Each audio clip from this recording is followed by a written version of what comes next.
یہ جو فطرت ہے نا، پھر جو بیلوس محبت ہے، ایثار اور قربانی کا جذبہ ہے، یہ سارا کچھ اللہ تعالیٰ نے اپنی یہ جو مائنڈ سیٹ ہوتا ہے، یہ نیچر کو دبانے کے لیے ہوتا ہے کہ کہیں نیچر باہر آ گئی تو کوشچن کر لے گا کہ یہ آپ بیٹی کیسے دفنا سکتے ہیں، یہ نیچر کا کوشچن ہے۔ وہ معصوم ورڈ یوز کیا ہے اس دین نے ایسے بچے کے بارے میں۔ معصومیت کی ایک سرٹن ایج ہے۔ معصومیت کا مطلب ہی یہ ہے کہ اس کے اوپر جرم کا اطلاق نہیں ہوتا۔ نان بلیور نے تو رسپیکٹ کا دروازہ بند رکھا ہوا ہے آپ کی کتاب کے بارے میں۔ آپ اپنی کتاب کی رسپیکٹ اس کے سامنے کیسے رکھ سکتے ہیں جب تک اس کو رسپیکٹ کے سارے اینگلز نہیں سیکھ جاتا وہ خود۔ یہ اللہ تعالیٰ دیکھتا ہے کس کی کوشش میں، نیت میں، خلوص نیت سے کر رہا ہے، اس کو میں نے معرفت پہنچا دینی۔ صرف معرفت ہے اس دنیا میں آنے کا مقصد، اور کچھ بھی باقی سارے چیزیں جو ہیں، جب اللہ سبحانہ تعالیٰ انسان کو کریٹ کرتے ہیں تو وہ کہتے ہیں کہ میں اپنا خلیفہ بنا کے دنیا میں بھیج رہا ہوں، اور قدرت کی ریفلیکشن ہے۔ اسی لیے ہیومن نیچر اور مدر نیچر میں ایک چیز کامن ہے، اور وہ کیا چیز کامن ہے کہ ہم جب بھی ایز ہیومن بینگز پوری دنیا کا جائزہ لیتے ہیں، پوری دنیا کا، تو ہم واحد مخلوق ہوتے ہیں، اور ہمیشہ ہم واحد مخلوق رہیں گے جو کل کائنات کو اپنے مشاہدے میں شامل کرے گی۔ واحد انسان ہے جو کل کائنات کو اپنے مشاہدے کا حصہ بناتی ہے۔ یہ صفت بھی ہم نے قدرت سے ایکوائر کی ہے۔ ہمارا ویژن اتنا براڈ ہے، آج بھی انسان beyond galaxies, beyond cosmos, beyond universe, ایک ملٹی یونیورس کی طرف جا رہا ہے اس کی سوچ، کیونکہ اس کی فطرت میں اللہ سبحانہ تعالیٰ نے وہ براڈر ویژن رکھا ہے، جو اس کا اپنا ویژن ہے، جس طرح وہ سوچتا ہے اس کی فطرت میں رکھا ہے۔ اس کی قابلیت نہیں ہے، اس کی سکت نہیں ہے، لیکن اس کی فطرت وہ ڈرائیونگ فورس بن جاتی ہے کہ وہ کہتا ہے میں کر لوں گا، اور کیے جا رہا ہے۔ اور اللہ تعالیٰ بھی اس کی اس آپٹیمزم کے اوپر اس کو اٹھائے جا رہا ہے کہ اچھا چل تجھے میں وہ بھی دکھا دیتا ہوں، میں وہ بھی دکھا دیتا ہوں، وہ بھی دکھا دیتا ہوں۔ قرآن میں اللہ تعالیٰ نے کہا کہ میں نے یہ کائنات ستاروں سیاروں سے مزین کر دی تاکہ جب یہ آئے، سنیے گا، تاکہ جب یہ آئے تو یہ ان کے ساتھ اپنا نظام چلائے۔ یہ اس کے لیے، انسان کے لیے میں نے کائنات کو ستاروں سے مزین کیا۔ Not yet, but there will come a point when man, I don't know who those lucky people are, but man will enjoy the pleasures of playing with these sort of beautiful things that we don't even get to see in our lifetimes۔ یہ جو فطرت ہے نا، پھر جو بیلوس محبت ہے، ایثار اور قربانی کا جذبہ ہے، یہ سارا کچھ اللہ تعالیٰ نے اپنی قدرت سے انسان کے فطرت میں اٹیچ کیا۔ اسی لیے ہم واحد بینگ ہیں جو اس کا خلیفہ بننے کے قابل، ایز مین کائنڈ، واحد بینگ ہے مین کائنڈ جو اس کا خلیفہ بننے کے قابل کنسیڈر کی جاتی ہے، کیونکہ اللہ تعالیٰ نے اس کی فطرت میں وہ خداداد چیزیں ڈالی ہیں جو صرف اس کے پاس ہیں، اور جو صرف انسان کے پاس ہے، جو اللہ تعالیٰ نے صرف انسان کو دی اور کسی کو بھی نہیں دی۔ نہ فرشتوں کو دی ہیں، نہ جنوں کو دی ہیں، نہ جانوروں کو دی ہیں، کسی کو نہیں دی۔ چھوٹی چھوٹی چیزیں سکیٹرڈ، وہ تو اس کی کریٹیوٹی میں اتنا حسن ہے کہ سب کو کچھ نہ کچھ مل گیا ہے، لیکن جو اپنی فطرت کے عین مطابق اس نے بنایا ہے وہ صرف انسان کو بنایا، انسان کی فطرت کو بنایا۔ That's what Quran claims. لیکن اگر ہم ہسٹری کو اٹھائیں تو لائک ہمیں وسلم کے دور میں یہ بھی دیکھا تھا ہم لوگوں نے کہ ادھر اس ٹائم پہ لوگ بیٹیوں کو دفنا دیتے تھے، زندہ دفن کر دیا، اور آج کے دور میں بھی اگر ہم دیکھیں تو لوگ بہت ایول کرتے ہیں، بہت زیادہ، ان کو فرق ہی نہیں پڑ رہا ہوتا۔ تو اس میں جہالت کو آپ نیچر فطرت سے نہیں جوڑ سکتے۔ جہالت جو ہے، یہ جو ٹریڈیشن ہوتے ہیں نا، دختر کشی کہتے ہیں اس کو، بیٹی کو زندہ درگور کر دینا۔ جہالت ٹریڈیشن کا پروڈکٹ ہے۔ ٹریڈیشن ان ریچولز پر مبنی ہوتی ہے جو ایک کلچر بنتے وقت اسٹیبلش ہوتے ہیں۔ جب ایک معاشرہ کچھ رسم و رواج کو، ریت کو اپنا ڈیلی کی روٹین، اپنے مائنڈ سیٹ کا حصہ بناتا ہے، تو بنانا شروع کرتے ہیں تو وہ ٹریڈیشنز بنتے ہیں، وہ ٹریڈیشنز پھر کلچرز اسٹیبلش ہوتے ہیں اور مائنڈ سیٹ اسٹیبلش ہوتے ہیں۔ وہ جہالت پر مبنی ہوتا ہے جب تو it does not have to make sense, it is nonsense. اسی لیے اللہ تعالیٰ ریولیشن پہ ریولیشن بھیجتے رہے کہ یہ جہالت کے بت، یہ طاغوت ٹوٹتے جائیں اور یہ ٹھیک رستے پہ آتا جائے، ہدایت پہ آتا جائے۔ یہ جہالت ہے, اس کو آپ اس سے یہ رہتی دنیا تک رہے گی, یہ آخری آدمی تک جہالت کا مقام رہے گا. سورہ عصر میں اللہ تعالیٰ کہتے ہیں قسم ہے زمانے کی, یعنی جب تک وقت رہے گا دو طرح کے لوگ رہیں گے, ایک نقصان میں رہیں گے, ایک فائدے میں رہیں گے. It's that simple. Sir mindset اور فطرہ کا پھر آپس میں کیا ریلیشن شپ ہے؟ کلیکٹیو مائنڈ سیٹ کا فطرت سے کوئی تعلق نہیں ہے. مائنڈ سیٹ کہتے ہیں اس لیے کیونکہ اس کا عقل سے تعلق ہے, اس کا دماغ سے تعلق ہے, وہ تابع داری سے تعلق ہے, ان کی وہ تابع ہو جاتے ہیں کسی چیز کے. فطرت از انر, نیچر اندر ہوتی ہے, نیچر کو باہر ہی نہیں آنے دے گا دماغ, کیونکہ اللہ تعالیٰ نے دماغ کو وہ سکت دی ہے کہ انسان کے انر کو دبا سکے. تو جیسے ہی وہ غلامی کا شکار ہوتے ہیں, چاہے وہ کسی سسٹم کی یا کسی ٹریڈیشن کی غلامی کا شکار ہوتے ہیں, تو وہ نیچر کے اگینسٹ جا رہے ہوتے ہیں. وہ فطرت نہیں ہے ان کی, وہ اگینسٹ نیچر ایک مائنڈ سیٹ اسٹیبلش ہوتا ہے. یہ جو مائنڈ سیٹ ہوتا ہے یہ نیچر کے کو دبانے کے لیے ہوتا ہے, کہ کہیں نیچر باہر آ گئی تو کوشچن کر لے گا کہ یہ آپ بیٹی کیسے دفنا سکتے ہیں, یہ نیچر کا کوشچن ہے. یہ مائنڈ جب غلامی میں آ جاتی ہے تو پھر نیچر باہر نہیں آتی, کانشنس بھی ڈیڈ ہو جاتا ہے, نیچر بھی دب جاتی ہے, دلوں پہ بھی مہریں لگ جاتی ہے. اللہ تعالیٰ پھر ان کے اوپر سے نگاہ ہی ہٹا لیتے ہیں. پھر اللہ تعالیٰ کہتے ہیں اور جب تم بے حیا ہو جاؤ تو جو چاہے کرو. مائنڈ سیٹ جو ہے وہ مائنڈ ریلیٹڈ ہے, ناٹ ہارٹ اینڈ نیچر.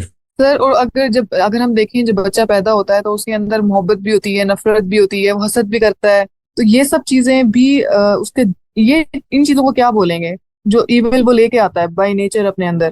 نہیں دیکھیں, ایول ورڈ جو ہے نا, ایول ورڈ ایک ریلیٹیو سٹیٹمنٹ ہے. کیسے؟ یہ ایک بچہ اگر کسی چیز سے اٹریکٹ ہو کے اس کی طلب رکھ رہا ہے اور وہ طلب اس طرح سے اسٹیبلش ہو رہی ہے کہ لگے کہ لالچ ہو رہی, تو وہ ڈیزائر کی یعنی خواہش کی کا اظہار ہے. اور خواہش کا اظہار ایول نہیں ہوتا.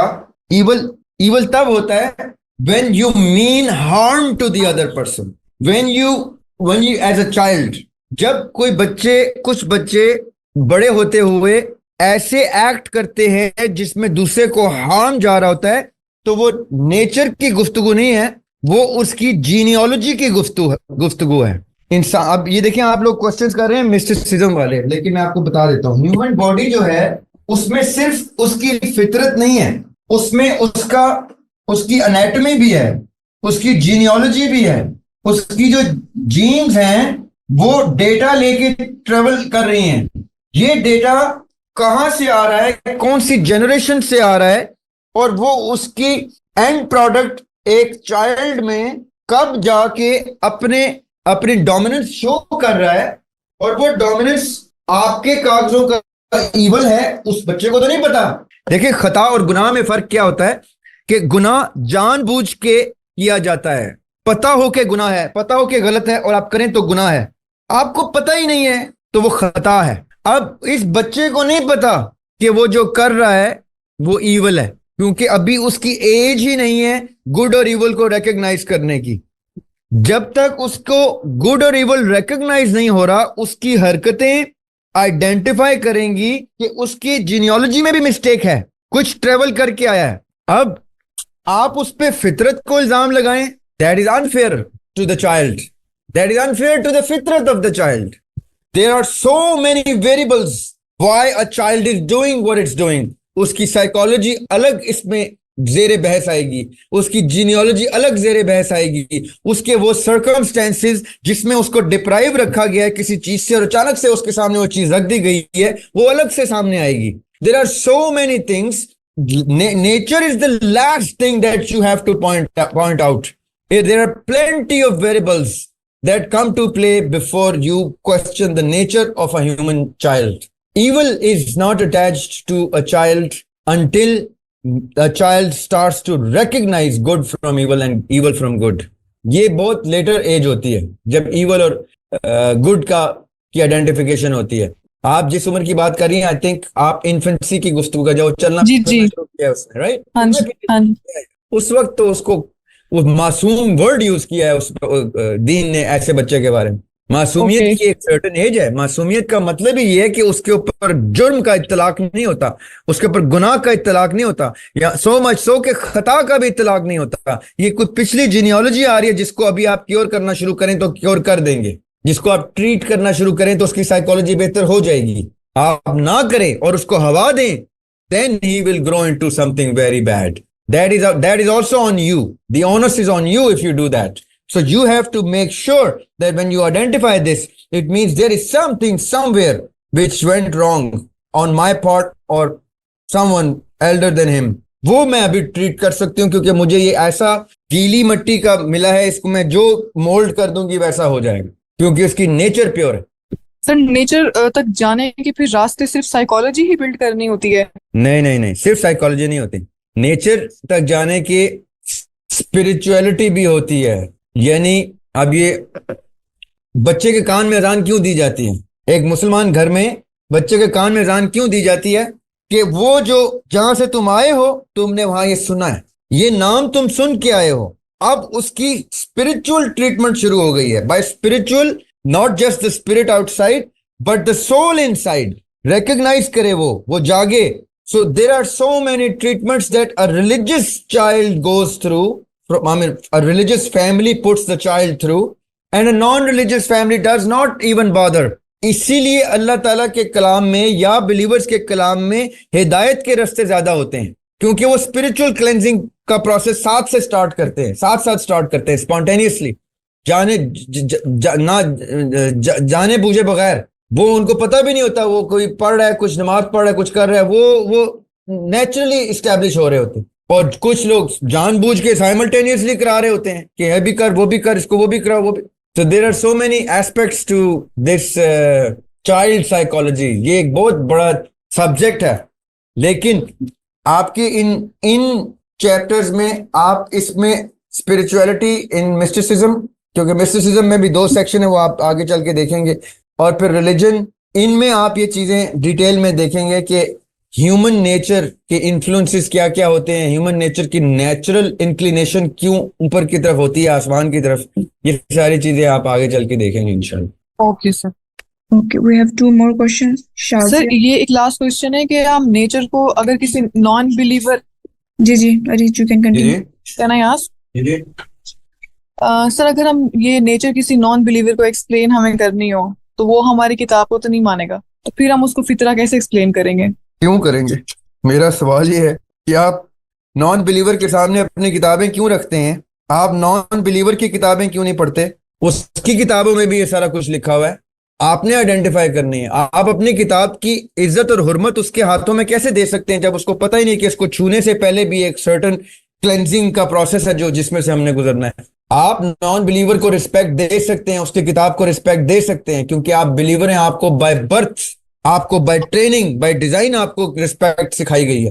نان بلیور نے تو رسپیکٹ کا دروازہ بند رکھا ہوا ہے آپ کی کتاب کے بارے میں. آپ اپنی کتاب کی رسپیکٹ اس کے سامنے کیسے رکھ سکتے ہیں جب تک اس کو رسپیکٹ کے سارے اینگلز نہیں سیکھ جاتا وہ خود, یا اس کی کتاب سے اس کو پہلے رسپیکٹ کے اینگلز سکھائے کہ تمہارے سامنے جو کتاب آنے لگی ہے وہ کتاب نہیں ہے, وہ کلام ہے.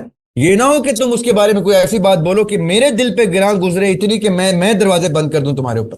آفٹر آل میں انسان ہوں. Never take a risk as a believer to let such a circumstance come to play where a non-believer out of sheer negligence manages to involuntarily, unawareingly disrespect the kalam of the Lord. I would never recommend that. میں تو کبھی non believers کے سامنے قرآن کی گفتگو کا قائل نہیں ہوں.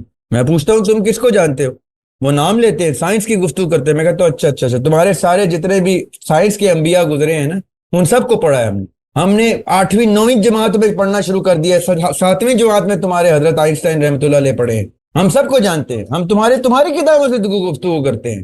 ہم تمہیں کیا پتا ہماری کتاب کی رسپیکٹ کیا ہے؟ ہم تمہاری کتاب کی رسپیکٹ جانتے ہیں. تمہیں وہاں سے گفتگو وہیں سے شروع کرتے ہیں جہاں پہ تم نے چھوڑا ہے, وہاں سے آگے لے کے چلتے ہیں تم, کیونکہ یہ تم منازل بہت آگے کی ہیں. قرآن پاک کا تو بہت اوپر کا مقام ہے, ابھی تو تم سائنس میں پھنسے ہوئے.